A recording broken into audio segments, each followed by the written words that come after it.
we requested confidential funds to the Office of the President as early as August 2022. Tanong, may mali ba sa paggasta ni VP Sara Duterte na 125 million para sa confidential expenses noong 2022? Diretsahan na tayo sa topic natin ngayon ha. Konting rewind. Umupo ang waging tandem na BBM at Sara noong June 30, 2022. Ang issue lagi ng mga bagong upo sa pwesto dahil kalagitnaan na ng taon, plakado na yung national budget. In other words, gawa na. Hindi na pwedeng galawin o dagdagan kasi nung isang taon pa ito ipinasa. Sa sistema kasi ng gobyerno natin na nakapattern sa United States of America, Kongreso ang may tinatawag na power of the purse. Well, technically, pero in reality, Kaya magpo-propose ang presidente ng pambansang budget shortly after the SONA at kailangan naman itong busisiin at ipasa ng dalawang kapulungan ng Kongreso. Madali naman yan kung magkakampi ang presidente at Kongreso. Kadalasan, nakukuha ng presidente ang gusto niya. Pwede rin siya mag-veto ng line items na hindi niya gusto. Oops, sorry. Napalayo ng konti. Balik tayo sa budget ni VP. Remember na yung 2022 budget galing pa sa administrasyon ng tatay ni VP Sara, si Rodrigo Duterte. Hindi naman niya alam na mananalong vice presidente ang anak niya nung ginagawa yung budget, diba? So natural, mukhang may gustong gawin si VP Sara na hindi niya magawa noong 2022 kasi nga tapos na yung budget. Remember, hindi pa nakakaupo si Sara, may mga nakahanda ng satellite offices all over the country. Mabuti na lang nabusisi ng slight sa Senate Committee hearing si VP Sara Duterte tungkol sa 2024 budget ng Office of the Vice President o OVP. Sa House of Representatives kasi, hinarang ang makabayang congressman sa pagtatanong sa budget ni VP Sara. So may we explain why we vote no? With all due respect, this representation would like to request Honorable Castro to just please submit the manifestation to the Committee on Appropriations. Madam Chair. So, can I have the floor, presentation Madam has Chair? already been terminated.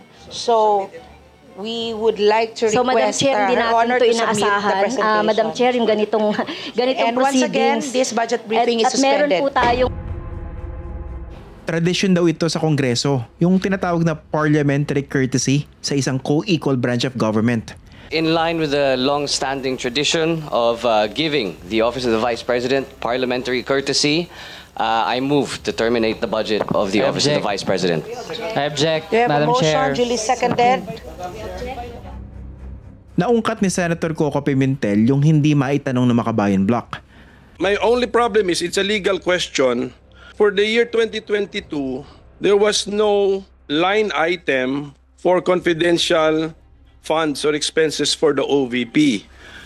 And yet you're telling us now that the OVP liquidated a certain amount as confidential funds for the year 2022.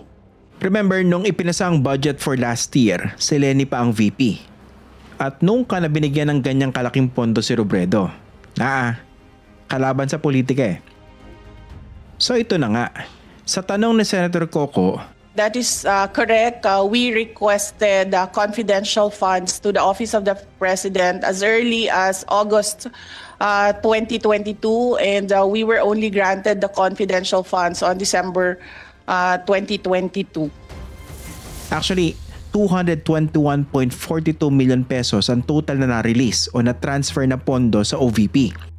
96.42 million pesos daw ang dinala sa financial assistance. Lahat ito chinarge daw sa contingent fund. Sa national budget kasi may pondong lagi nakalaan para sa mga expenditures na di na-anticipate o urgent o kung may biglang kakulangan na pondo sa ibang ahensya. Ito yung ginamit ng gobyerno sa COVID-19 pandemic na urgent at hindi naman na-anticipate ng kahit sino. So justified. Pero nag-alarm bells ang ilang kritiko sa pangunguna ng Makabayan Bloc at yung minority sa Senado sa nangyaring lipatan ng pondo sa OVP. Kasi nga naman, kung inubos ng OVP ang 125 million pesos na Confi funds noong 2022, papalo na halos 7 million pesos ang gastos kada araw. Para daw maghanap ng mga drug pushers sa mga paaralan o kaya tiktikan yung mga gumagamit ng pangalan ni VP Sara para sa mga scam. Grabe ha? Hindi rin maipaliwanag ni Sara kung paanong basta na ilipat itong pondo sa OVP. I think the Department of Budget and Management can better answer the question of the transfer of funds. Wow! Okay, himayin natin. Maraming red flags eh. Unang-una, saan galing ang pondo?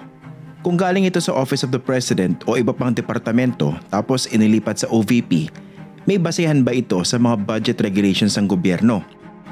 Sa sistema ng budgeting natin, hindi mo basta-basta pwede ilipat ang pera sa mga gastusin na hindi naman inaprubahan ng Kongreso.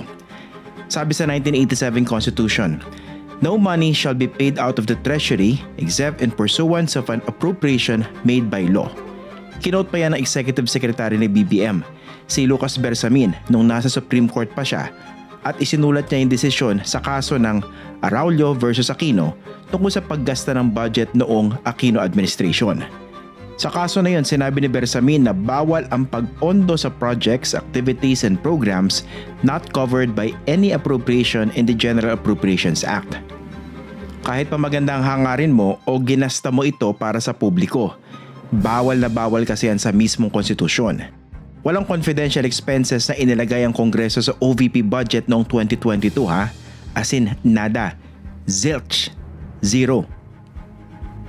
Kung sinasabing augmentation o dagdag budget galing sa contingent fund dahil nagkulang ang pondo, malabo rin kasi nga at the risk of being redundant ha, walang item na confidential expenses sa OVP budget last year.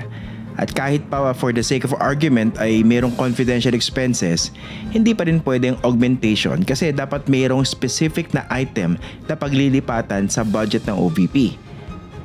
Hindi pwedeng lump sum na appropriation o yung mas kilala natin sa pangalan na pork. Marami pa sanang pwedeng itanong kaso itong idol nyong sikap biglang sumingit at niraise na naman yung C-word, courtesy.